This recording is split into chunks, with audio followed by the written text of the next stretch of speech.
can admire all kinds of stories if you pay close enough attention to them. And every story has something likable about it if you are a generous enough listener.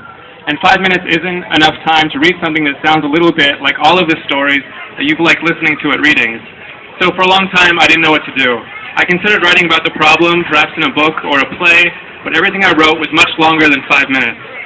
Finally, I remembered a story that I published a few years ago in Pank.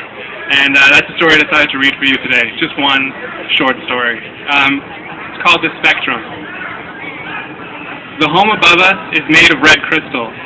Its inhabitants are illuminated so brilliantly that they become red platelets moving about in red veins. A new form of space is created. There are the crystal walls, the emptiness in between them that makes a home, and then there is the red. The red is as much of an inhabitant as the home's owners, and it is as integral to the design as the load-bearing support beam.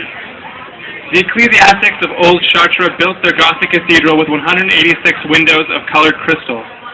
Each piece of glass is not merely a surface of reflected color, but rather a source of radiant light, which explains why the effect of medieval stained glass cannot be reproduced by photograph or painting, but only by glass itself.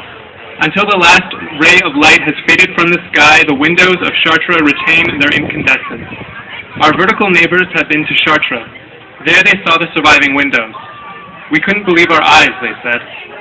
Seeing the Chartres windows made us realize our house should be built of colored crystal.